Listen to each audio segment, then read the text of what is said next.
La Cour africaine des droits de l'homme et des peuples a fait un arrêté en vous disant d'inscrire purement et simplement le nom du président Gbagbo Laurent sur la liste électorale, parce que objectivement parlant, il n'y a pas de raison qu'il ne figure pas sur la liste électorale.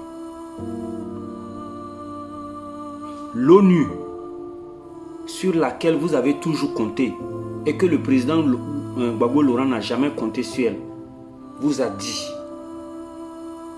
inscrivez le président Gbagbo Laurent sur la liste électorale. La CPI vous a dit, vu que le monsieur a été acquitté de toutes les charges d'accusation, objectivement parlant, il jouit toujours de ses droits fondamentaux et de ses droits légaux. Inscrivez-le sur la liste électorale. Et vous vous entêtez. Vous faites la sourde oreille.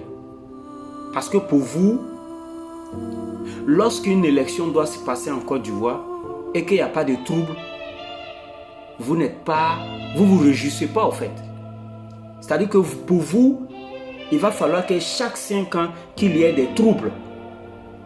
Parce que vous êtes des grands semeurs de troubles. Mais sachez que vous devenez très ridicule. Et si vous continuez dans cette malhonnêteté intellectuelle que vous êtes dedans, comprenez que tout ce qui va arriver, vous n'allez pas la contrôler. Vous n'allez pas la contrôler. Hein? Ne pensez pas que vous avez le monopole de la bêtise. À tout moment, chacun de nous peut se transformer en une bête féroce. Faites très attention à tous les actes négatifs que vous posez. Elles vous rattraperont. Soyez-en sûrs. Parce que nous n'accepterons pas que les droits fondamentaux du président légitime, du président Gbagbo Laurent, soient constamment violés sans pour autant qu'on puisse dire quelque chose.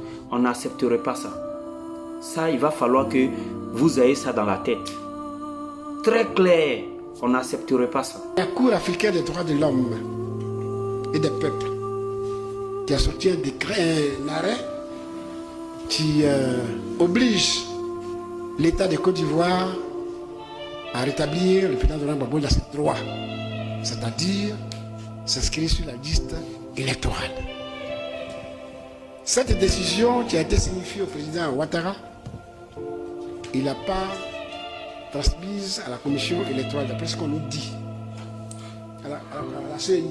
À la CEI, oui, c'est bien ça, c'est ce qu'on nous dit. Si c'est vrai, c'est un président, je ne vais pas le dire, mais c'est pas bien.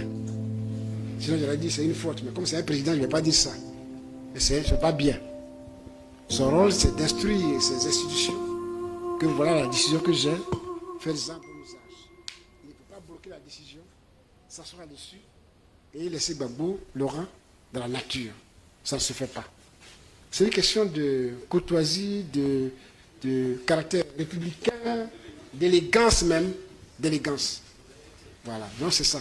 C'est pour ça qu'il dit de ce côté-là, c'est réglé. Parce que la décision existe. La décision existe, bel et bien. Donc nous, on va prendre ça puis on va déposer. Donc les recours là, ça est déjà là. Vous voyez tous ces recours, les documents sont là, ils sont dans les mains de la justice, enfin des décideurs ivoiriens, mais ils ne veulent pas se prononcer là-dessus. Donc on attend.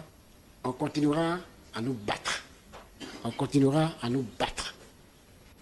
Alors quelqu'un a parlé de, tout à l'heure j'ai omis, j'ai oublié de le dire, que est-ce que nous avons demandé à rencontrer le gouvernement? Oui, je l'ai déjà dit, mais il y a une chose que m'a échappé. Ça devait être en 2020, si l'honorable est d'accord avec moi. Il y a eu un dialogue politique, le 6e ou bien, je ne sais plus quel numéro on l'a donné, 5e.